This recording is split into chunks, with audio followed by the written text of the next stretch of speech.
And that's something that we can all agree on once you learn about God, that God is good and that we can be good, but we need to strive. We need to make a conscious, deliberate attempt, a valiant attempt at just being good, upright, decent human beings that we like, that everybody will like. Even our enemies will not be able to slight, will not be able to defame, and will not want to. Okay, imagine being that kind of a person. Okay, like it's referred to in the Bible, even the demons believe and tremble. They know that they are created beings. They know that they are wicked, that they're defiant, that they're rebellious against a good and loving creator, owner, essentially, that can decide where they go from, their behavior. Judging by their behavior is where the people are going to decide to go, demons and people.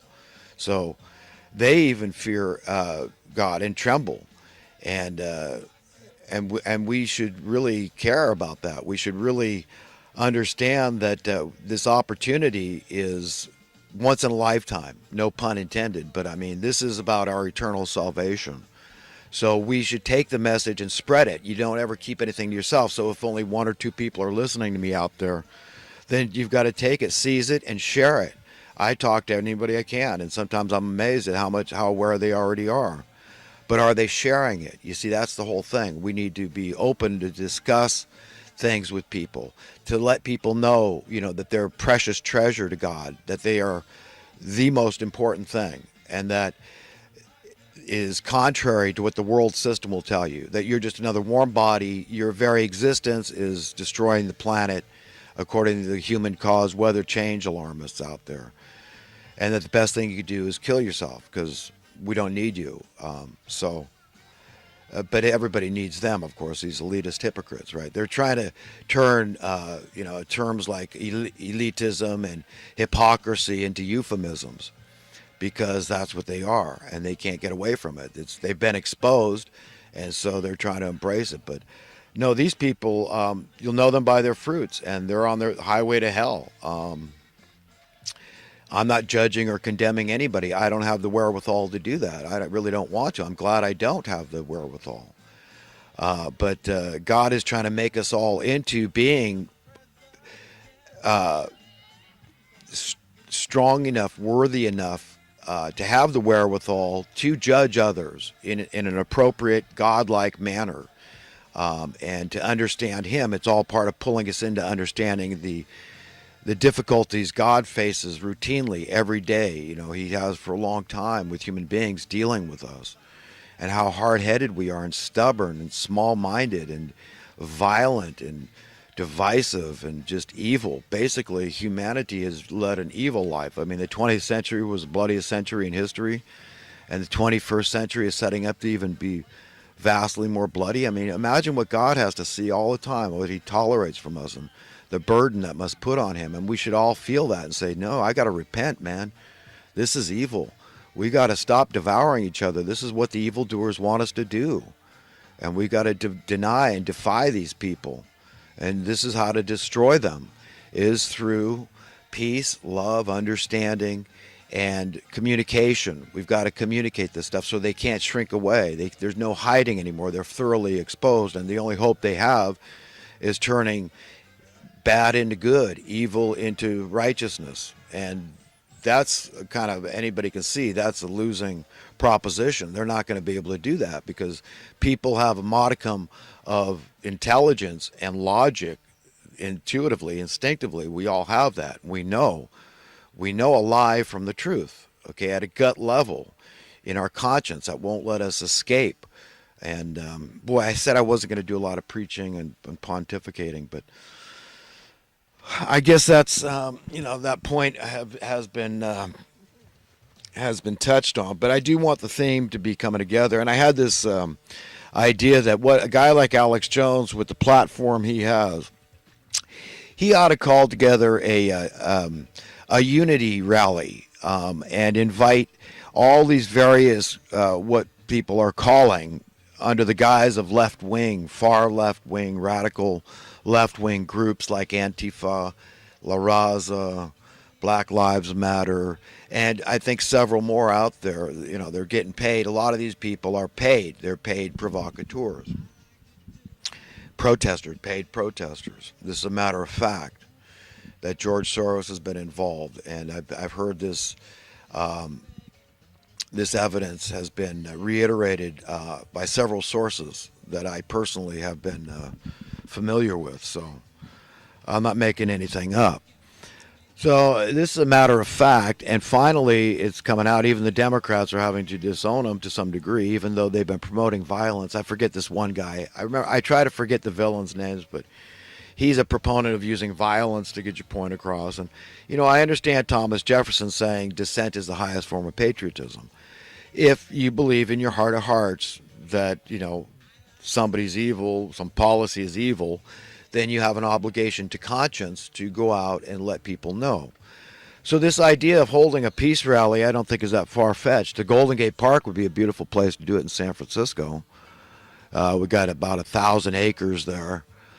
The city founders were smart enough to at least set that aside. So you've got the country, basically, you've got a big plot of country right there in the middle of the big city.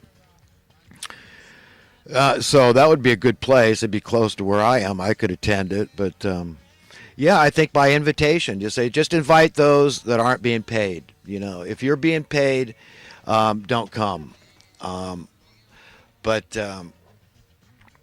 just for the newsworthiness of it. And, this idea of coming together to make peace, to hear people out, to have speakers, to have Antifa supporters come out and have speakers, do this intelligently, reasonably, logically, with the idea that we're going to sway people's opinion. That's it. You give it your best, like a debate, but in a format that's peaceful and conducive to healing and closing the fissure, the division that people have.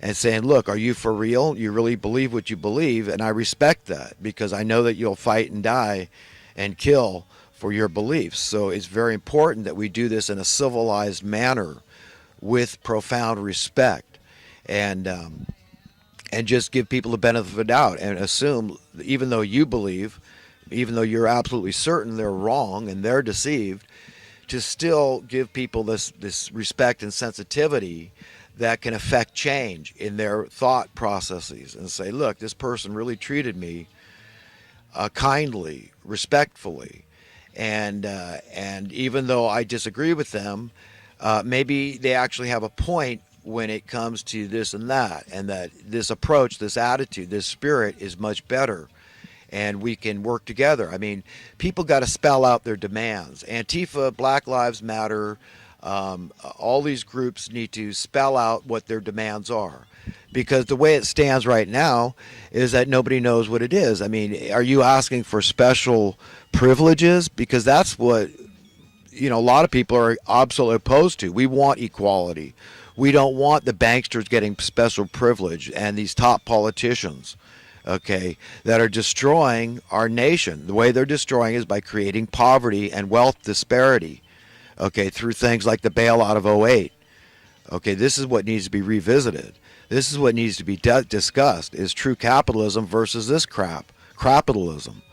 Okay, and I wouldn't mind speaking at a rally like that, because this is bull crap, man. I mean, we need to revisit it. We need to talk about basic economic, rudimentary precepts of supply and demand capitalism, for example. What does that mean?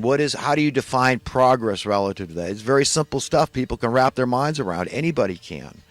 It's not hard to understand these things.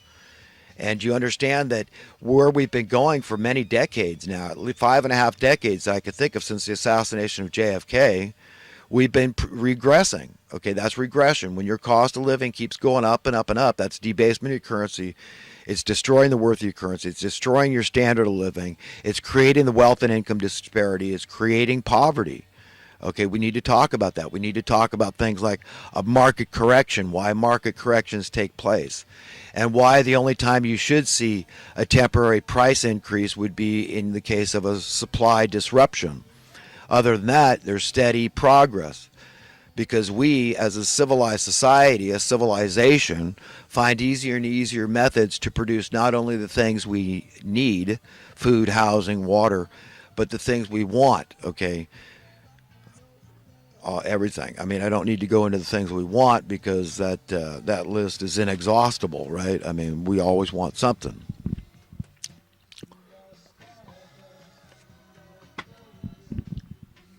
All right.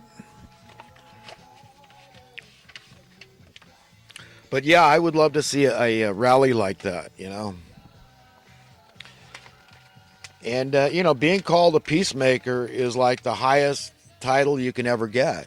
And that's all God's looking for. So just remember that you too can be a peacemaker.